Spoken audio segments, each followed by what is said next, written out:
Kuzgun kargalarga şem kılamız. Batırlarının basını ayza kılıp, uldarыңды kul, kızlarыңды kün etemiz. Kerey, inimnin kanı senin boynunda. Kanga kan, çık jekpe-jekке.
Mene balam, қыраңың дайын болды. Қандай әдемі. Әке, өзім ұшырайыншы. Жарайды, ала қой. Кез келген халыққа бәрінен бұрын асқақ рух керек. Ал қазақтың ұлттық рухы оның ерлігінде жатыр. Нұрсұлтан Назарбаев.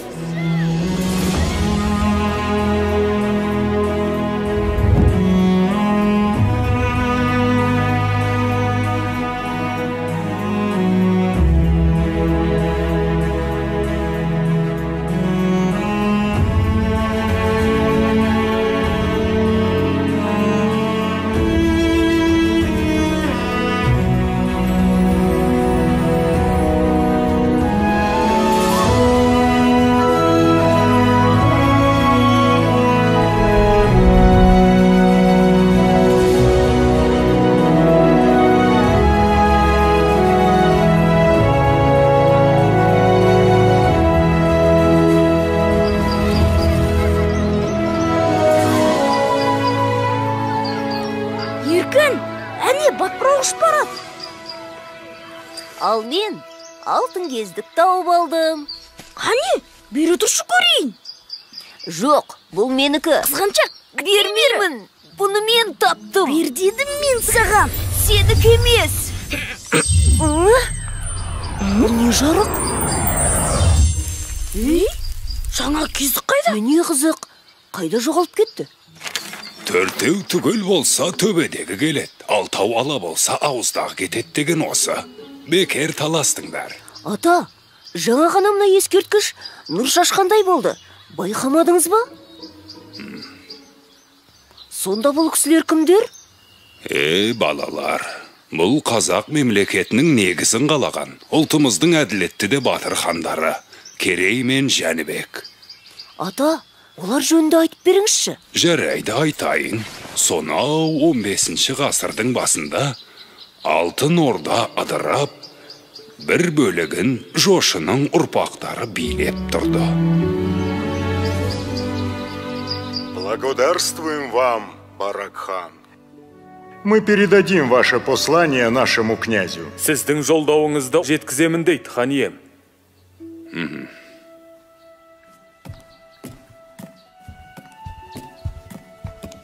Халықтан шағым түсті. Орда маңында қарақшылар пайда болыпты. Тездетіп жасақ жіберіп, оларды құрықтау керек. Жібек жолы бойындағы керуендерді қорғауды мықтап тапсыр. Орындаймыз.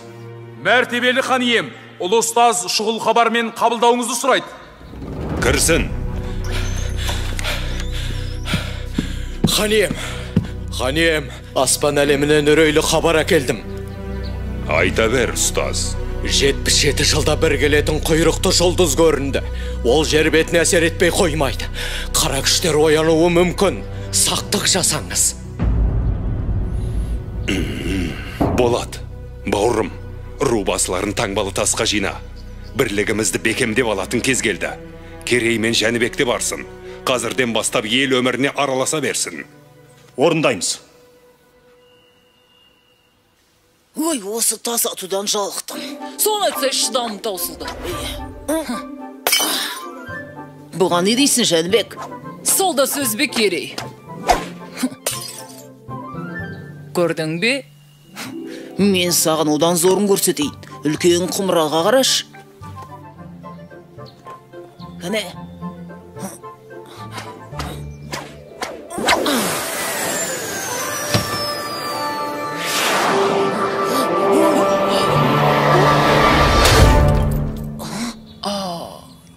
Байқамай қалдым, кешіріңіз.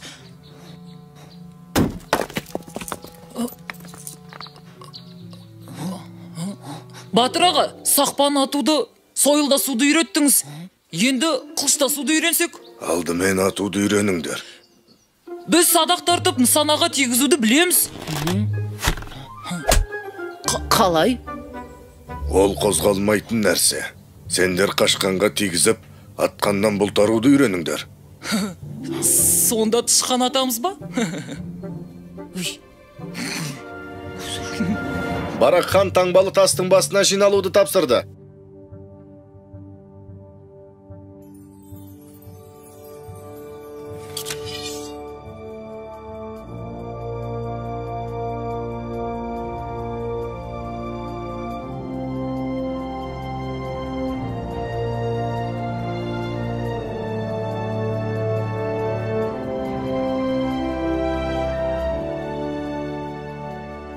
Мұнда не болады? Бұл қандай тас? Бұл елдің бірлігін айқындайтын қасиетті тас. Әр рудың басшылары өз таңбаларын осы тасқа қою керек. Егер таңбалар түгел болса, ортадағы шаңырақтан нұр төгіледі. Ол нұр елдің бірлігінің, тұтастығының белгісі. Уа, игі жақсылар! Жау айтып келмейді. Сақтансаң сақтайым деген. Қасиетті жерде бірлігімізді айқындап алайық. Қане, таңбалы тастарды қойыңдар.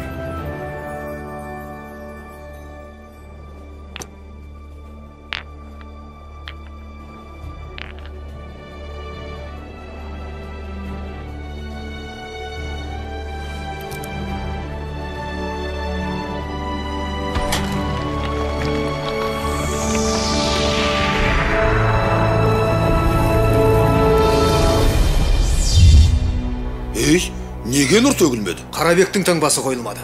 Өзі көрінбейді. Қайда жүр өзі?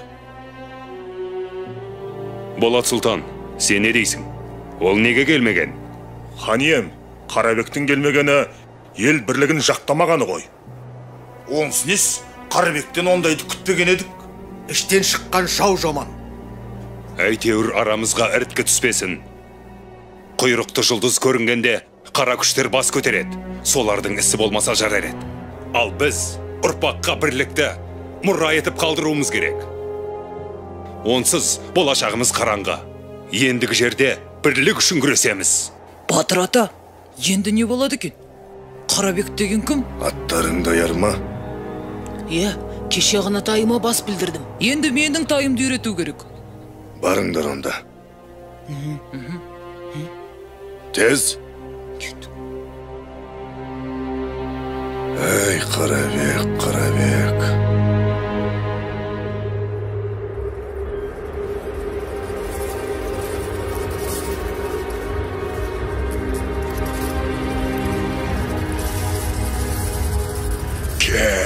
Келе бер. Бұл халықты бір-біріне жау етіп, өз қолыммен жойып жіберем. Менің айтқаныммен жүрсең билікке де, байлыққа да жетесің, Қарабек. Бұл саған таңбалы тасқа бармағаның үшін сыйладым. Бір тамшысын ішкен адам қасиетінен айырылады, өз жақынына жау болады. Әбілқайырды таққа отырғыз, ол да менің айтқаныммен жүретін болсын. Тақта Барақ хан отыр емес пе? Оның көзін жой. Ал, аузынан сүті кеппеген Керей мен Жәнібектің жарасы жеңіл. Ләббай тақсыр.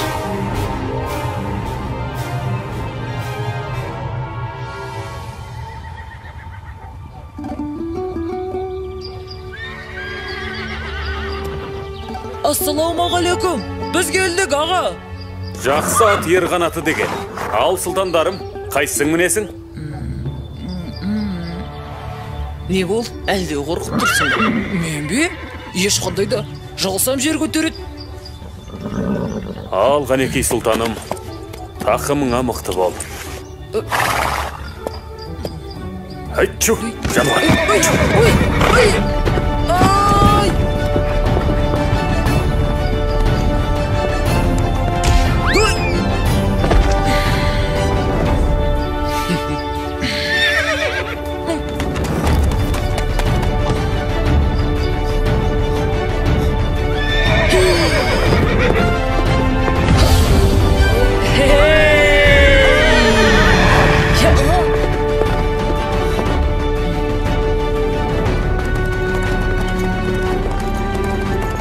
Сұлтандар! Алысқа ұзамаңдар!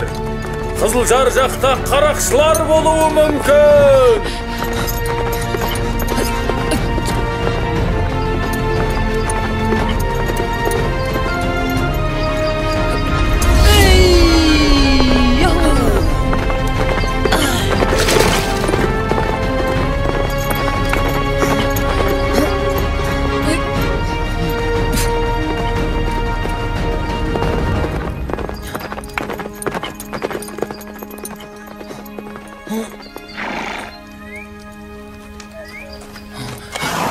Жәнібек, сен ештеңе байқамадың ба?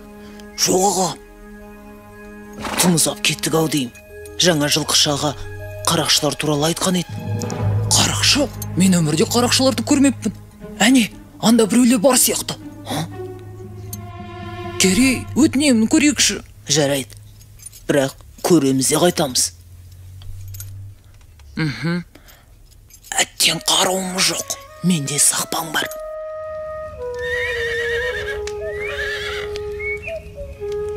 Ей, көңілдіреген жоқ ба? Біздің билегіміз келіп тұр. Көңілдісін өзің бастамасаң.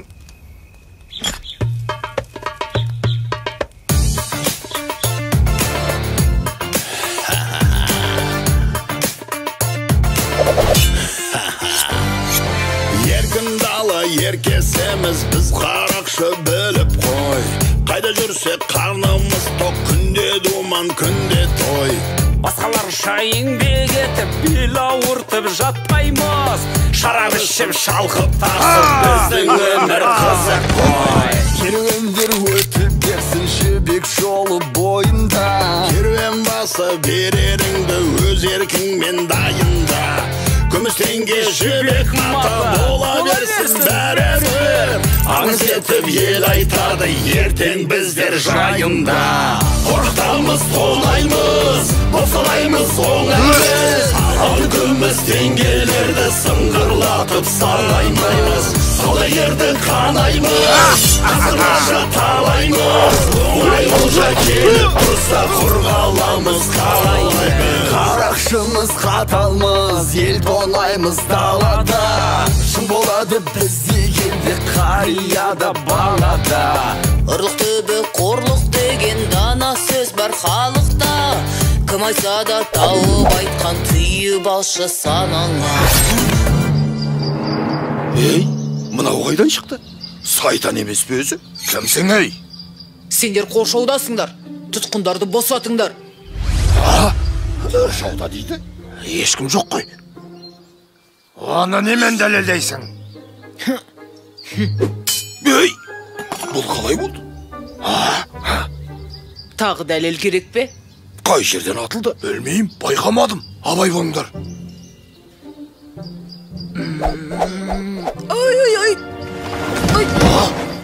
Ай. Зәремізді алды ғой. Албақ мұрын, енді не дейсің?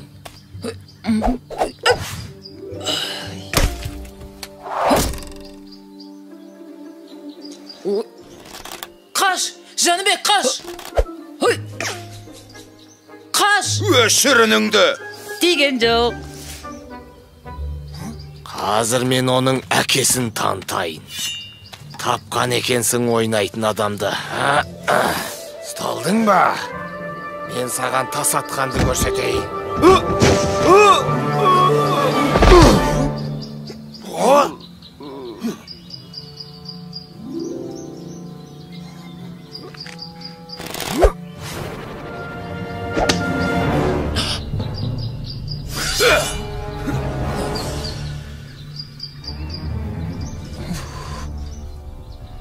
Қане бұлай тұр.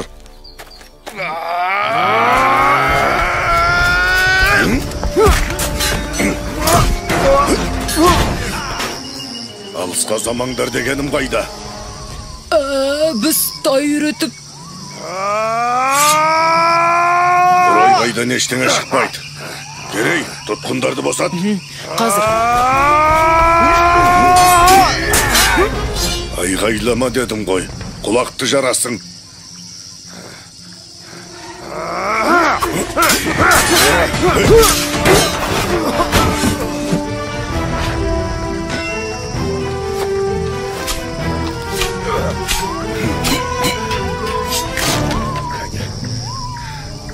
Ал сендер неге айғайламайсыңдар?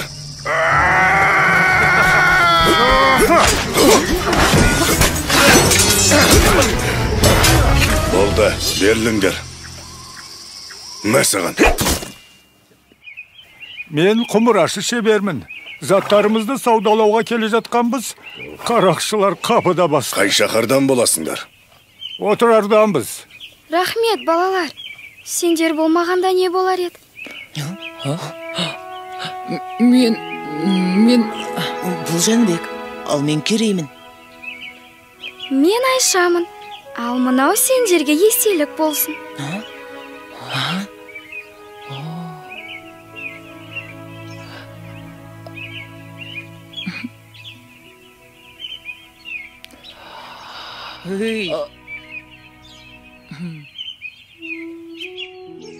Сау болыңдар, Алла жар болсын. Сау бол. Жолдарың болсын. Сау болыңдар, балалар. Батыр ата, бізді қалай тауып келдіңіз? Ақсақалды қария айтпағанда білмес едім.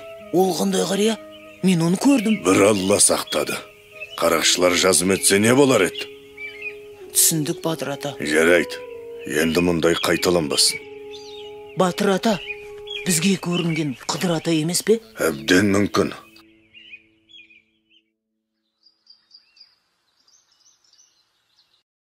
Сендер не күлкен тыңдамайсыңдар? Ордадан рұқсатсыз алшақ кеткендерің қалай? Әке, мен кінәлі. Мен. Хан әке, менен болды, кешіріңіз. Осы істерің ел бастайтын сұлтандарға лайық па? Жарайды. Бір ашуыңды маған қый. Ал сендердің бір-біріңе араша түскендерің жақсы қасиет. Біз Болат екеуміз қандай бауыр болсақ, сендер де сондай жақын болуға тиіссіңдер. Сендер жұптарыңды жазбай жүрсеңдер ғана мақсаттарыңа жетесіңдер. Осыны бір сәт естен шығармаңдар. Иә. Ал балалар, сендер бара беріңдер. Хан ием, маған айтарыңыз бар ма? Аталық, талай айқастарда, қаншама сын сағаттарда менің сенімді серігім болдың. Алайда саған бір өтінішім бар. Айтыңыз, хан ием. Таңбалы тастың басындағы жайды көрдің. Аумалы төкпелі заман болғалы тұр. Бір бәлені ішім сезет. Айтарым, Керей мен Жәнібек саған аманат. Алаң болмаңыз, хан ием. Олар үшін жаным құрбан.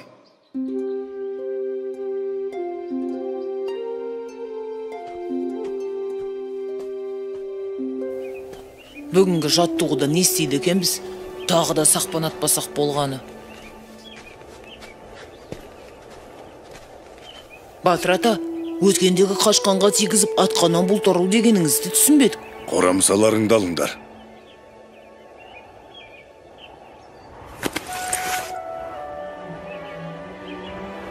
Мынаушы жоқ жебені не істейміз? Тайларыңды атыңдар. Не үшін? Ет ауырады ғой. Бұл тай сендерге сауын бие емес. Жорық аты болсын десеңдер. Атыңдар.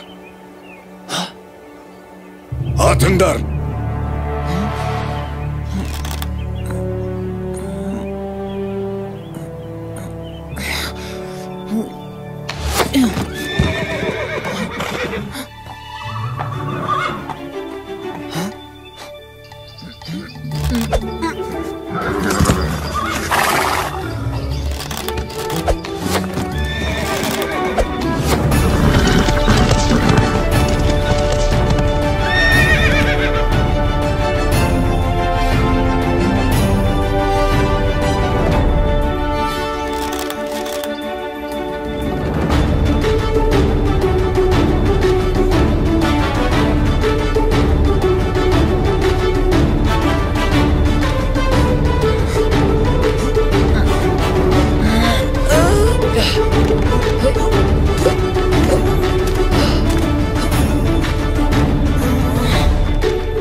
Атқаннан бұлтару деген осы. Жылқы көзі жылғадағыны көрет деп қазақ бекер айтпаған. Енді бұл тайларың сендерді жауып тұрған жебенің арасынан алып шығады. Ал шаңшың ұрысқа көкпардың додасына түскенде үйренеді. Түсіндік, Батыр ата. Біз ұрысқа дайынбыз.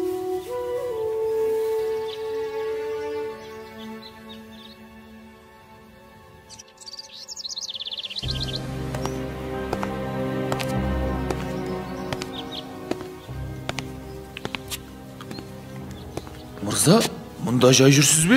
Мұндай уақытта адам жай жүруші ме едім?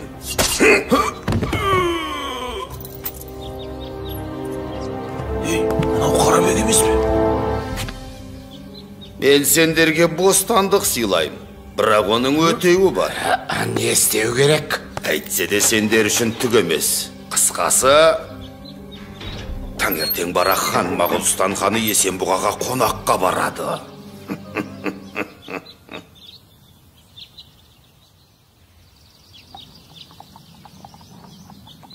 Әлгі Қарабектен хабар бар ма? Хабар ошарсыз, көрдім деген ешкім жоқ. Жарайды. Әзірге ел тыныш. Жаста болса Әбілқайыр елге бас көз бола тұрар. Біз келгенше ештеңе бола қоймас. Көрші ұлыстармен ынтымағымызды нығайту керек. Бізді қонаққа шақырған Есенбұға ханның да ойы осы болса керек. Алайда ойраттардың не ойлап отырғаны белгісіз. Соны ұмытпайық.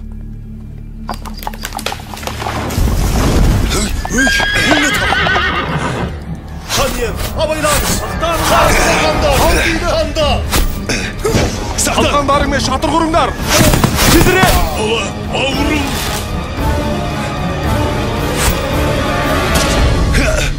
Ханға оқ тиді!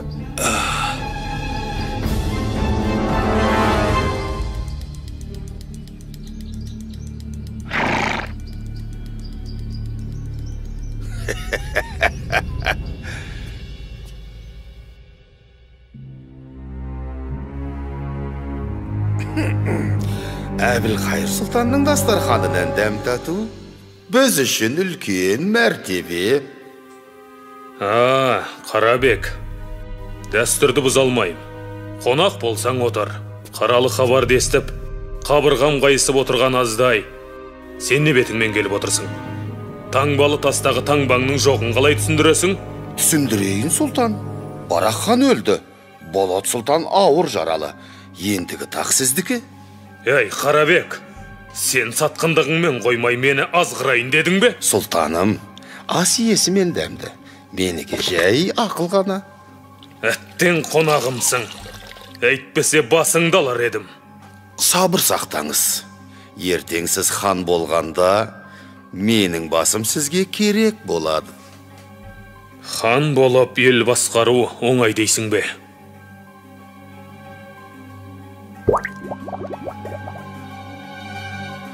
Сұлтаным, тақ мынау балғымыздан да тәтті болады. Дәмін алсаңыз құмарына түсесіз, әлемді басып жан шисіз, дегеніңізге жетесіз. Алыңыз. Сен дұрыс айтасың. Келесі хан мен боламын. Әбілқайыр хан жасасын.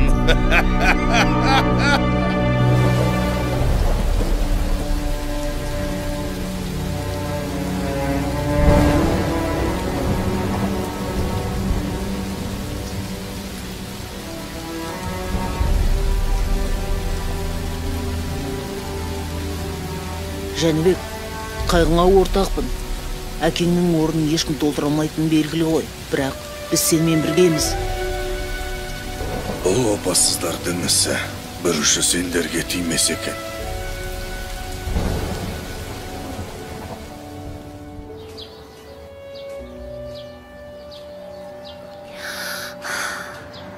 Ата, ал содан соң не болды? Оларға қарт батырдың көмегі тиген болар. Я, ата, Керей мен Жәнібектің қалай хан болғанын айтып бермеші. Онда әр қарай тыңдаңдар балалар.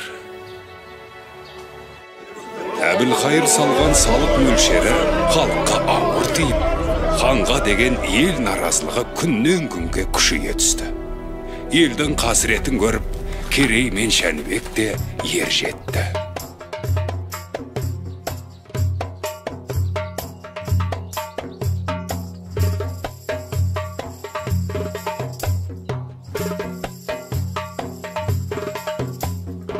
Хан ием, Керей мен Жәнібек сұлтандар келіп тұр.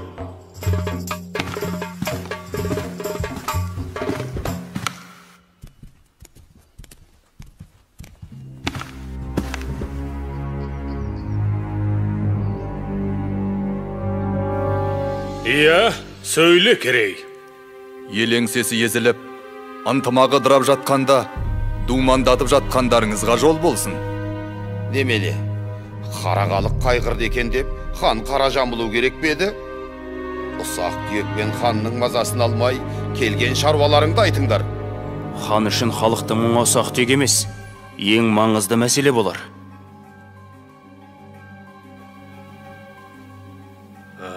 Хан аға, көзіңізді ашыңыз. Таңбасын бөлек салған мына Қарабекке төрден орын беріп, тайраңдатып қойғаныңыз. Тоқтат! Мен сендерге аға емес ханмын. Ендігі жолы алдымда тізерлеп отыратын болыңдар. Маған ақыл айтуға келген болсаңдар, боссыңдар!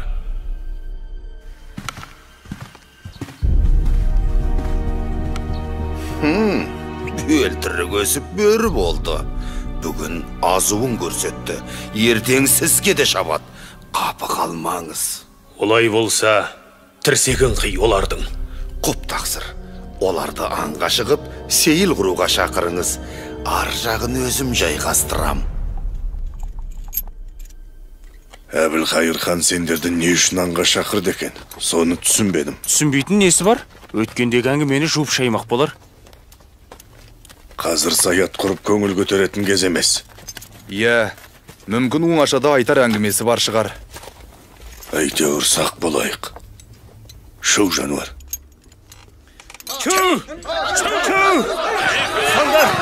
Стандар! Ай, қамысына кірет қазір! Стандар, атыңдар! Атыңдар! Қамысына кірет қазір!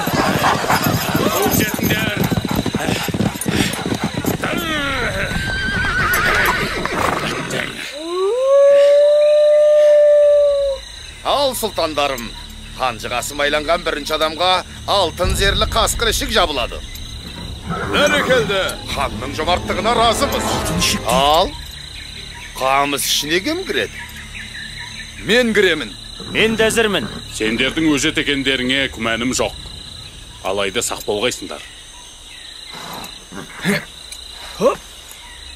Оу, батыр. Шәкірттеріңнің шамасын көрейік.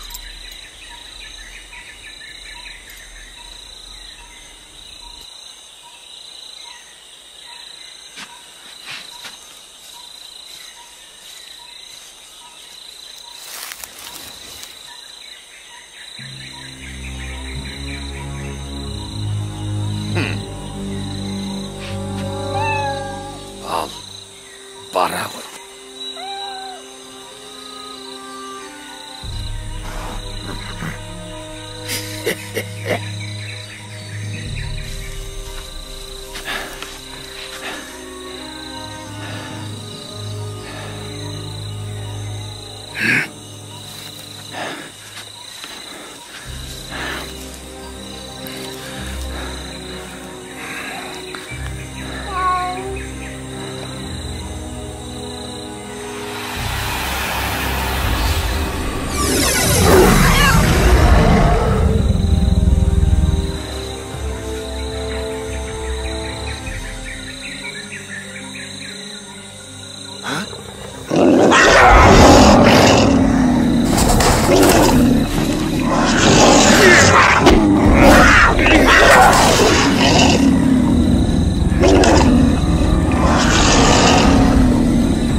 Жәнібек сұлтан, Керей қайда?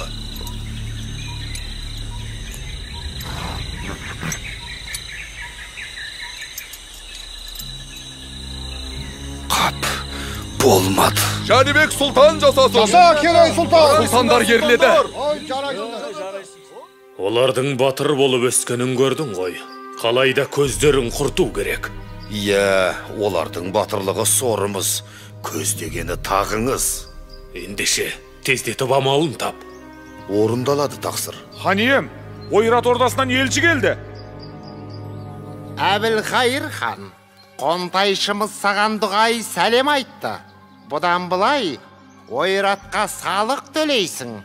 Уақытында төлесең өмірің тыныш, ордаң бүтін болады. Дұрыстап ойлан, қонтайшы ек сөйлемейді.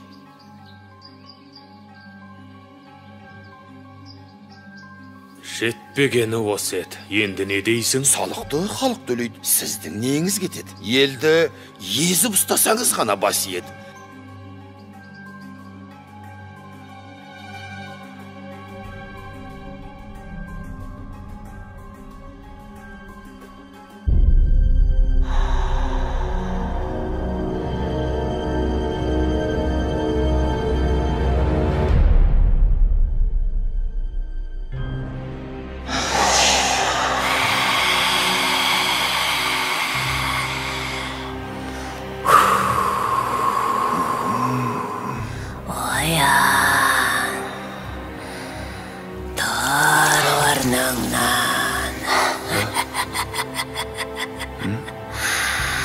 Менің соңымнан ер.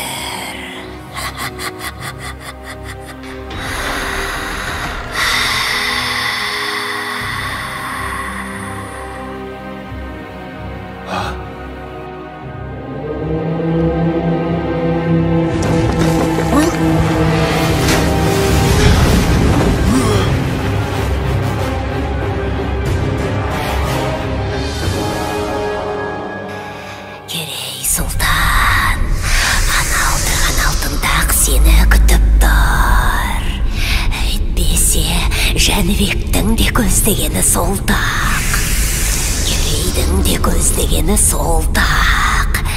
Әкеңнен қалған таққа ие болғысы келеді. Ал ол тақтың мұрагері тек қана сенсің. Тақ бір жерде бақ бар, дүние байлық, билік пен мансап бәрі сонда, бірақ тақ біреу, ал сендер екеусіңдер. Кім бірінші жетсе тақ соныкі, тезірек, тезірек.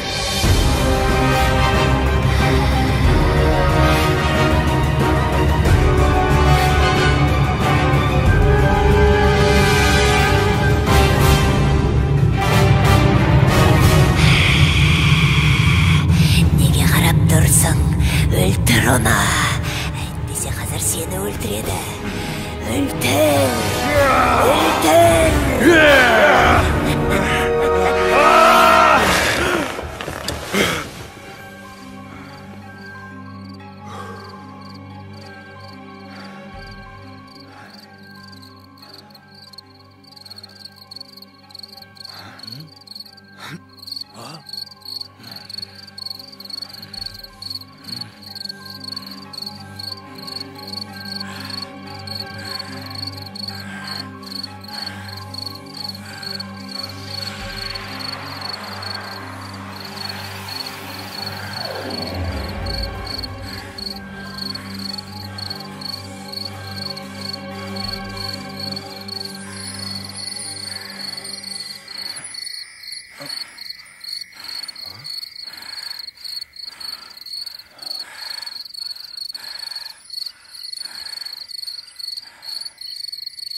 Қара ниет қарақшыларым, қайдасыңдар?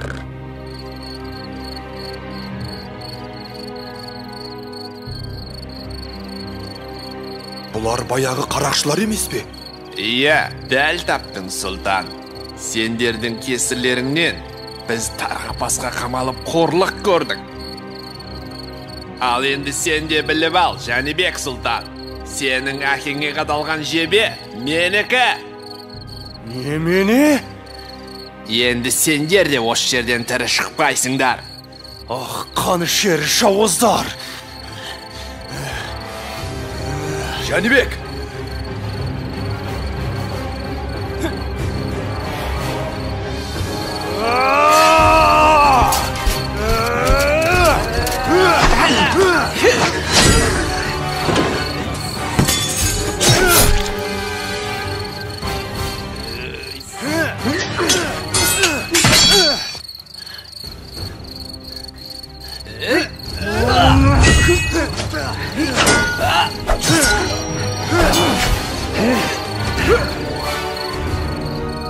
Жәнібек, өлтіре көрме, өтінем. Шымын жанымды қия көр.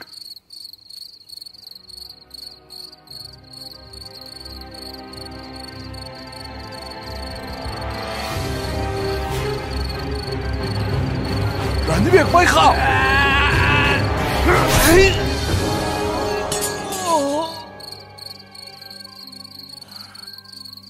Бұлар баяғы қарақшылар емес пе? Иә, солар. Менің әкемді де осылар өлтіріпті. Бұл сендерге жасалған екінші қастандық. Ал бұларды кім жіберген? Қарабектің ісі емес пе? Әбден мүмкін. Таңнан қалмай жолға шығамыз. Біраз уақытқа дейін бой тасалау керек. Қайда барамыз? Ұлы ғұламалар шаһары Отырарға. Отырарға? Айшаның ауылына ма? Саған айтты ғой, ғұламалар еліне деп.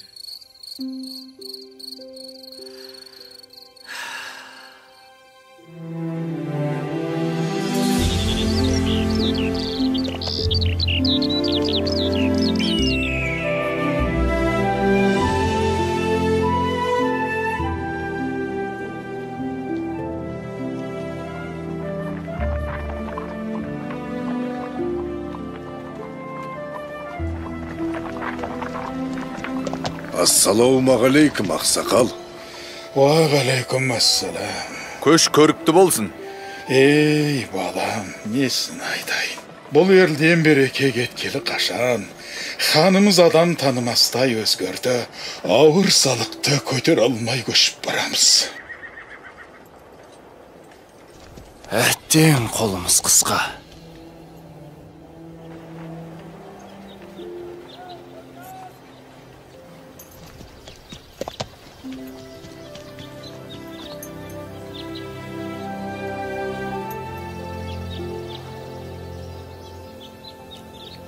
Қозы көш жер жүрдік, жағашпайсыздар ғой тіпті. Іштеріңіз піспады ма?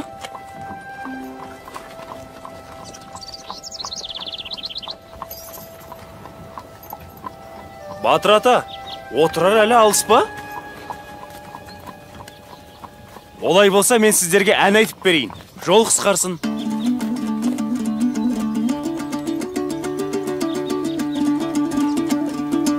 Қолымда бір қамшым бар, ақау бүлдіргелі ай. Айтайын мен бір сөзді күлдіргелі ай. Орныңнан әр отырмай, ақау дермен отырай. Қолымда қармағым жоқ білдіргелі ай. Ай-югай, ай-югай, ай-югай, ағдабиғай білдіргелі ай. Ай-югай, ай-югай, ай-югай, ағдабиғай білдіргелі ай.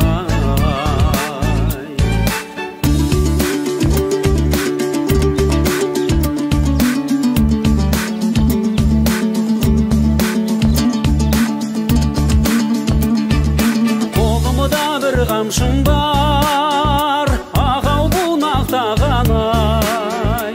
Бәйгеден екі ателді ойнақтаған ай. Жүрмесің есен аман, ақау деу қарағым ай. Көзіңнен айналайын жайнақтаған ай.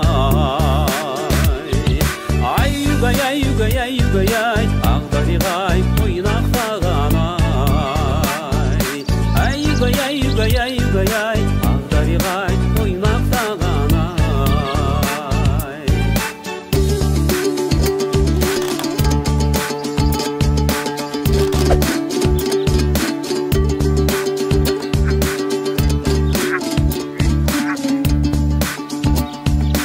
Ай-югай, ай-югай, ай-югай, ағдабиғай ойнақтаған ай. Міне, келіп те қалдық.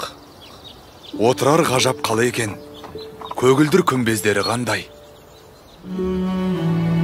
Иә, бұл шаһарда Айша тұрады. Мен жай ашейін. Расында да әдемі қала екен. Ай-югай, ай-югай, ай-югай. Ішке кірейік.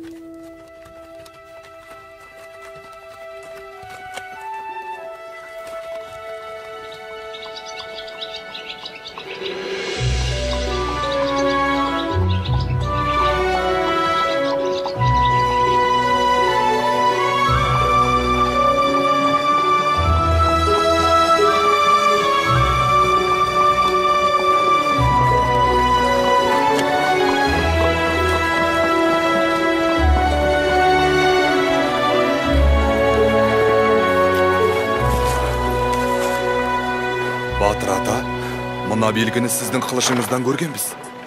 Иә, дәл өзі. Оны дұрыс аңғарғансыңдар. Ішке кірейік. Енді ұстаханаға не үшін келгенімізді түсінесіңдер.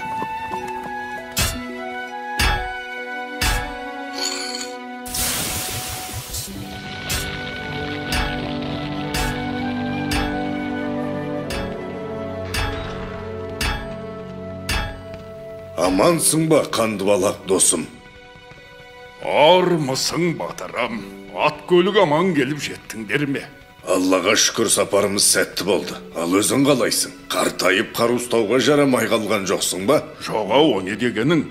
Жауға қарсы бірге шабайық десең, мен дайынмын. Бәрекелді достым. Менің өтінішімді орындап қойған боларсың. Иә, сенің тапсырысыңды дайырлап қойдым. Әкеліңдер. Мынау менің шәкірттерім. Саған берген тапсырыстың иелері осылар. Онда бұлар осал жігіттер болмады ғой. Қанекей. Шарболатты 100 рет шоққа салып, 100 рет құдық суына малып шыңдадым. Мінекей, өзің сынап көр. Алғане, сынап көрейік. Міне, нағыз батырға лайық алмас қылыш осы.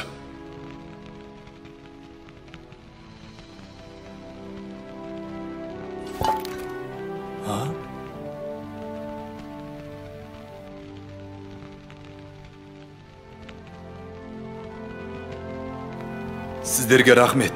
Бұл қылыш ел мүддесіне қызмет ететін болады.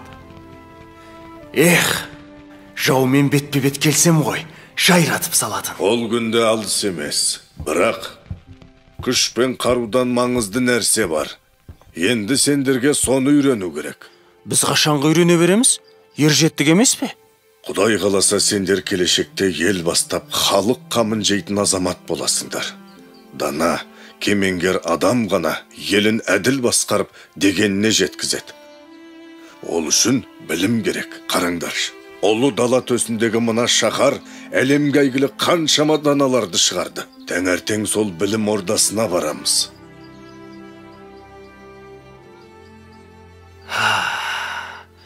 Қандай ғажап қала.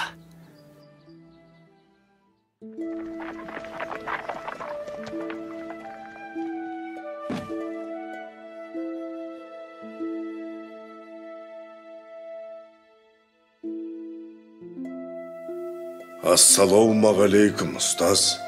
Уағалейкум ассалам, бауырларым. Төрлетіңдер. Қателеспесем, Болат сұлтанның ұлы Керей мен Барақ ханның ұлы Жәнібек сұлтандар емес пе? Бойымдағы бар өнерді үйреттім. Енді сұлтандар білім алса деймін. Тағы бір айтарым, бұлардың мұнда келгенін ешкім білмеу керек. Түсіндім. Ал сұлтандар адамзат ақыл ойының бар қазынасы жиналған жер бетіндегі ең үлкен білім орнының бірі отырар кітапханасына қош келдіңдер. Білекті бірді, білімді мыңды жығар деген. Міне мынау адамзаттың екінші ұстазы өзіміздің Әл-Фараби шығармалары. Мынау Барзғандық Махмуд Қашқари, ал мұнда баласығындық Жүсіп еңбектері. Сол жақта ғылымның серкесі Ибн Сина. Міне сіздерге керегі осы болар. Құтағыду білік. Анау сөрелерде Аплатон, Пифагор сынды Рум ғұламаларының кітаптары бар.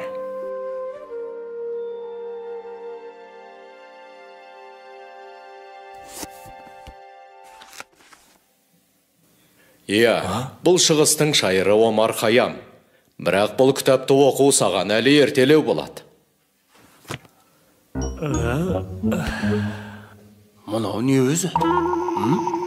Дәл қазір сен әлемдегі тепе-теңдікті бұздың. Аспан әлемі туралы Ұлықбектің еңбектерін оқсаңдар, бәрінде түсінесіңдер.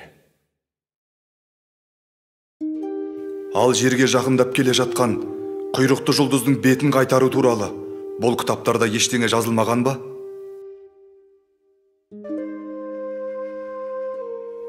Бұл сұрақтың жауабы бір Аллаға ғана аян. Өйткені аспан әлемінің біз білмейтін құпия сырлар өте көп.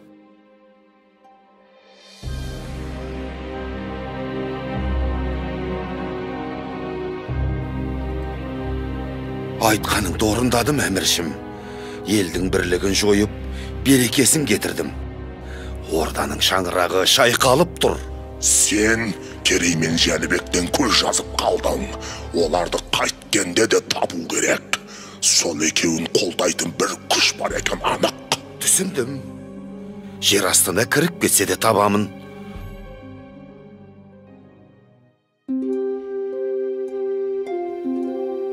Мына кітапта Ұлықбектің 1000-нан аса жұлдыздың орнын белгілегені жазылыпты.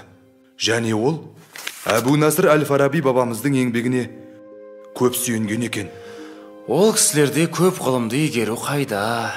Неге олай дейсің? Біз де жақсы білім алуға ұмтылуымыз қажет. Бүгінге жетер енді Керей. Біраз бой жазып, қала аралап келсек қайтеді? Сен бара бер. Мен әлі біраз отырып, мына кітапты аяқтап тастайын. Жарайды, өзің біл. Мен барып қаламен танысып қайтайын.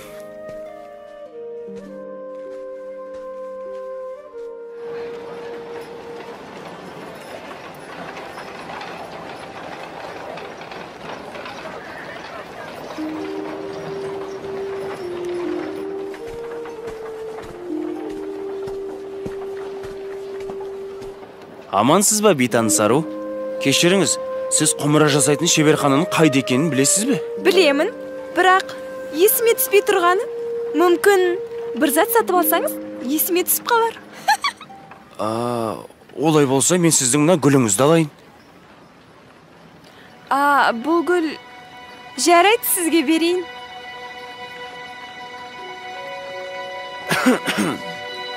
Есіме түсті. Мына көшеге бұрылып тіке жүрсеңіз, алдыңыздан биік мұнаралы үй шығады. Сол тұстан шеберхана көрініп тұр.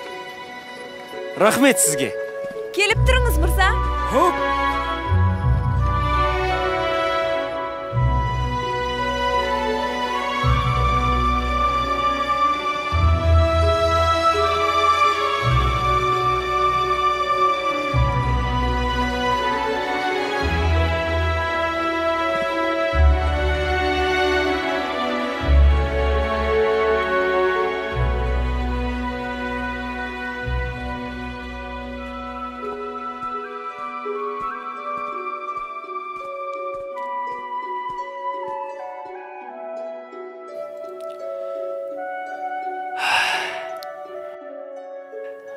Айша?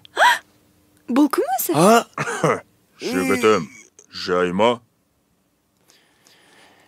Мен жай Айша керек еді. Айша ма? Ол келесі шеберханада. Айып етпеңіз, қателесіп қалыппын. Қабат деген ай, ыңғайсыз болды. Сәлем бердік. Қазір, күте тұрыңыз. Мен жаңа ою үлгісін жасап жатырмын.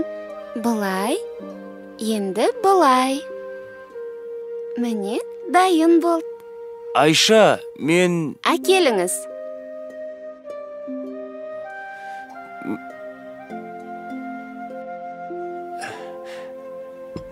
Мінекейіңіз.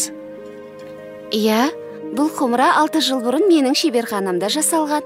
Мұна жердегі бояу кетіпті ғой. Бірдеңе тиген болар. Әйтпесе біздің бояуларымыз ғасырлар бойы өшпейді. Айша! Жарайды. Мен қазір жөндеп бере қояйын. Міне бұлай, содан соң бұлай. Құмыраңыз дайын болды. Ала қойыңыз. Жаныбек, сен мұнда қайдан жүрсің? Айша, мен сені іздеп келдім. Керейде осында. Мені? Қызық екен. Ал сенің өрнегің әдемі екен. Мен де жасап көрейінші? Қолыңнан келсе көр. Несі бар? Мен жақында ғана кітаптан оқыдым. Біздің жерімізге келген бір саяхатшы өнерімізге қатты қызыққан екен. Аты Мақрұм Полат екен. Марко Поло шығар. Солай болар. Міне Айша, дайын. О, шабытпен сауынғаны көрініп тұр. Рас айтасың ба? Жоқ, ойнап айтам.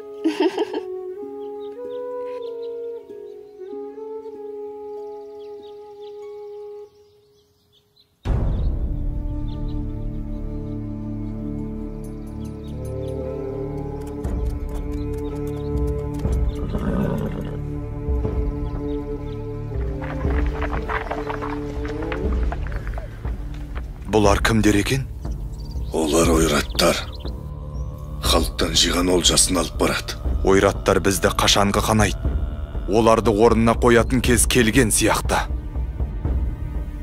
Жүрек қалауларың білсін. Өз әрекеттеріңе жауап беретін кездерің келді.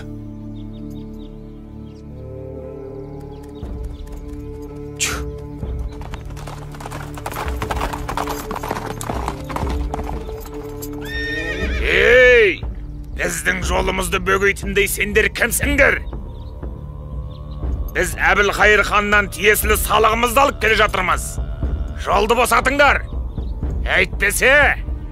Мен Болат Сұлтанның ұлы Кереймін. Халықты жылатып жинаған құнсалықты осы жерде қалдырыңдар. Ал Қонтайшыға айта бар, енді біздің елді мазаламасын. Мынау не деп тұр өзі? Басыңды шауып, Қонтайшыға қоса апарайық онда.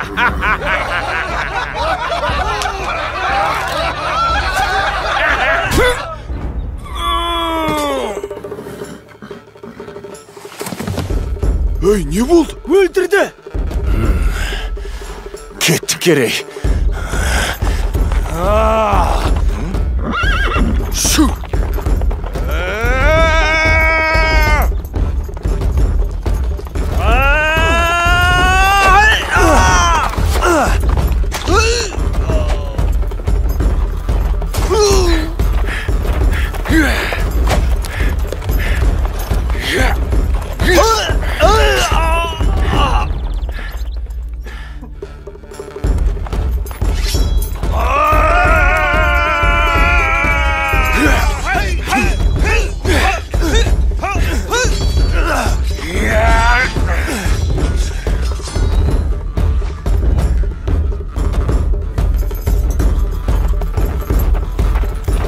Жәнібек, кетті!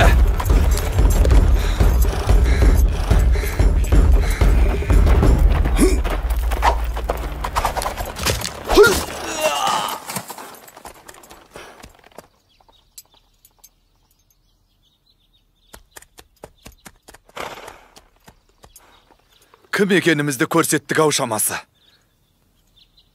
Батыр ата, қандай баға бересіз? Қиын сәттер әлі алда.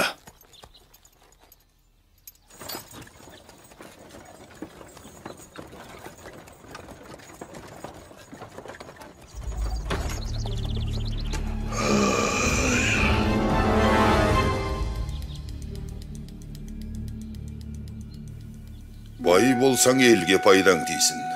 Батыр болсаң жауға найзаң тейсін деген осы. Өркендерің өссін қарақтарым. Бірақ бүгінде күлкімізден күңіренісіміз көп болып тұр. Үстем салықтан ел қатты жүдеді. Бұл заман қайда барады екен? Қабырғамыз қайсып жүргелі қашан?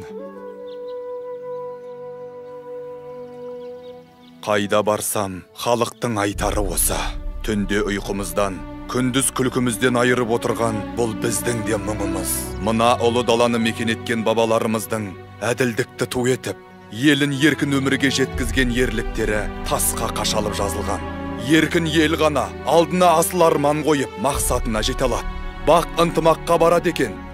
Біз бірігіп қана мақсатымызға жетеміз. Ел болып, ірге бекітіп, еңсе көтеретін кез келді ағайын.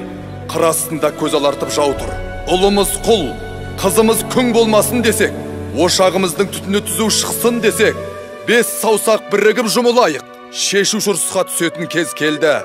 Ниетіміз бір болса, батаңызды беріңіз, ақсақал.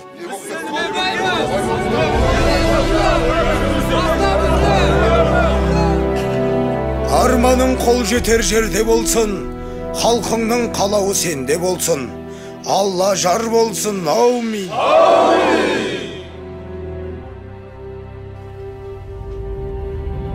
Я, айта бер, не бітірдің? Ханды азғырып, Жәнібек пен Керейге қарсы айдап салған едім. Болмады. Мен берген қара дәрінің әсерінен бе, жорыққа бара жатқан ханымыз жолда қайтыс болды. Енді не істейміз? Тыңда, Қарабек. Сен Қонтайшыға барып, оның сеніміне кіруге тарас. Ханның қайтыс болғаны туралы хабар оларға ендігі жеткен болар. Ойраттардың сақшыларына шабуыл жасаған Керей мен Жәнібек екенін айтып бар. Оны білсе Қонтайшы олардан кек алмай қоймас. Ал екі сұлтанмен соғысып, әбден әлсіреген сәтте Қонтайшының көзін жою қиын емес. Оқтың ба? Оқтым, әміршім. Сонда так менікі болады.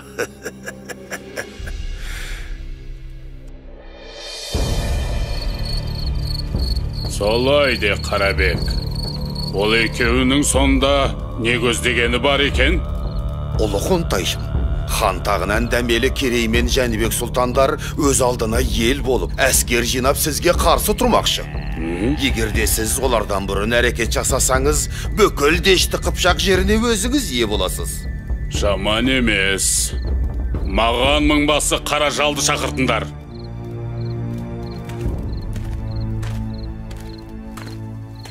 Сен ініңнің кімнің қолынан мерт болғанын білесің бе? Білсем, қанын судай шашып, кегімді қайтарар ем. Айтыңыз, әміршім. Ендеше тыңда, сенің ініңді өлтіріп, маған тиесілі салықты тартып алғандар Керей мен Жәнібек сұлтандар екен. Керей мен Жәнібек? Рұқсат етсеңіз, дәл қазір аттанам. Екеуінің де басын шауып алдыңызға алып келмесем, қара жал атым құрысын. Әскерлер жорыққа дайындалсын, 3 күннен соң аттанамыз. Әміріңізге қолдық. Ал сен, Қарабек, бізді бастап барасың. Бұл қызметіңнің өтеуінен не сұрайсың? Айта бер. Ұлы қоңтайшым, мендей пақырыңызға жібек жолы бойындағы Тарас шаһарын берсеңіз жетер еді. Дегенің болсын, бара бер. Өз елін сатқаннан қайыр жоқ. Ертең бізді де сатып кетеді. Жорықтан соң көзін жой.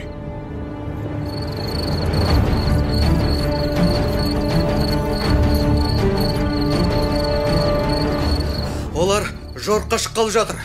Қолы бізден 2 есе көп.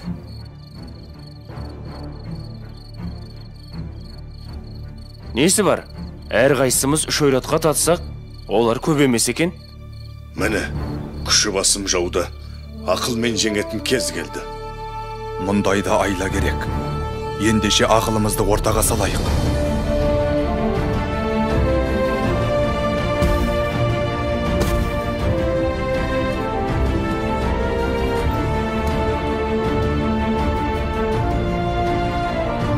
Әне, қарауыл төбеден белгі көрінді.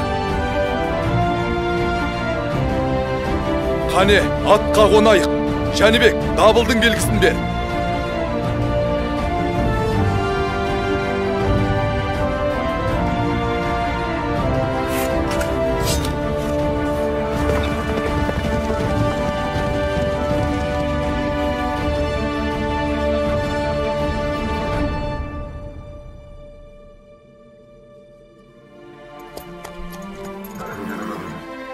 Сарбаздар, кім екенімізді танытар сәт туды. Мына ұлы даланы мекен етеміз, не жоқ боламыз. Жау алдында тізе бүгіп тірі тұрғаннан, тіке тұрып өлген артық. Бүгінгі ерлігіміз, ертеңгі елдігіміздің басы болмақ. Тәңіріміздің өзі қолдасын.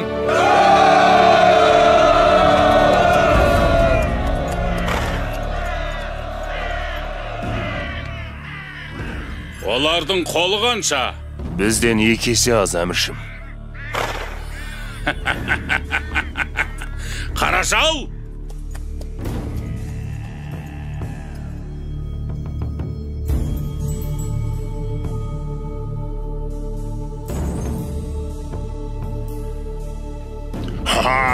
Тағы да сен бе?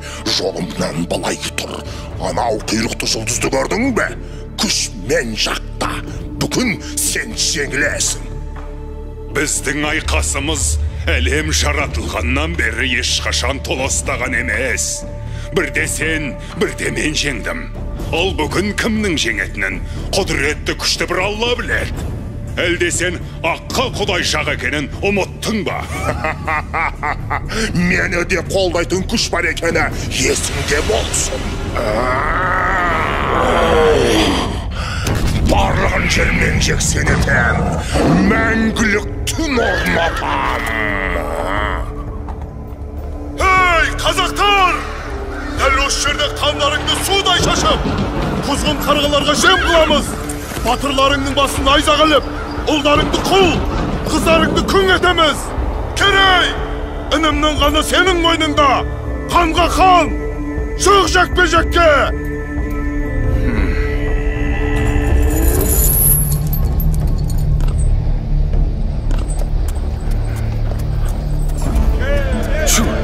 Керей, Алла жар болсын.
Ұстаз! Жәнібек, Қарабектен төс белгін алып, таңбалы тасқа жеткіз. Бар. Қазір сені ме?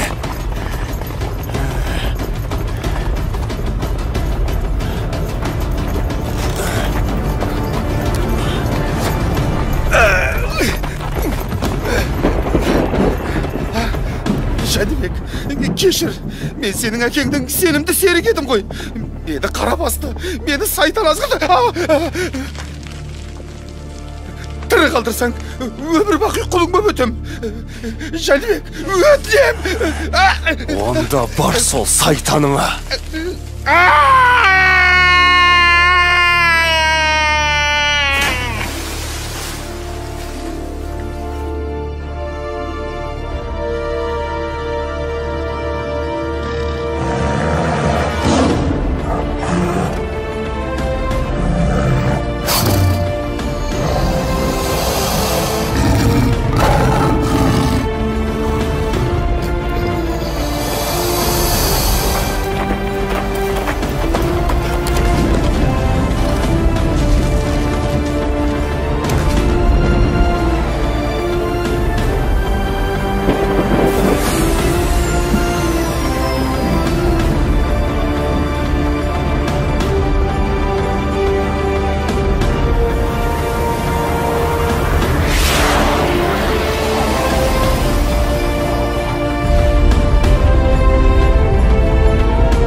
Айқасымыз мұнымен әлі біткен жоқ. Біз әлі кездесеміз.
Andı ақ киізге көтерейік.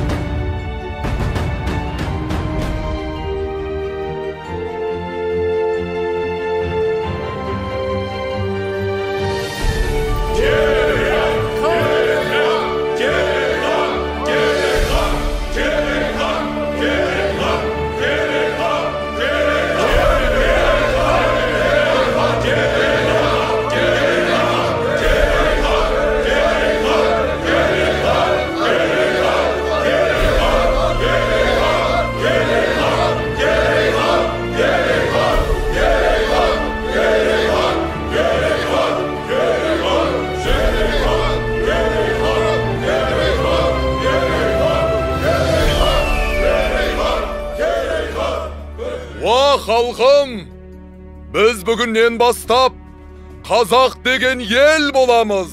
Мына ұлы даламызды жанымыздан артық қастерлеп, қанымызбен қорғаймыз.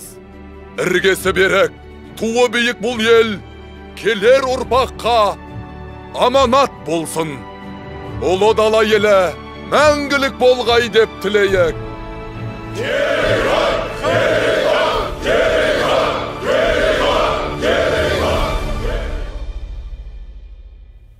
Міне балалар, бұл бабаларымыз осылай қазақ елінің іргесін қалап, келер ұрпаққа, яғни мына сендерге аманат етіп қалдырған. Қандай ғажап оқиға. Өткен тарихымыз ерлікке толы екен ғой ата. Дұрыс айтасыңдар балаларым. Сендер өз тарихымызбен мақтануға тиіссіңдер. Еркін, Болат, үйге қайтыңдар, кеш болып қалды. Рахмет сізге ата. Біз де өскенде елімізді қорғайтын батыр боламыз. Сау болыңыз ата. Мақсаттарыңа жетіңдер, айналайындар.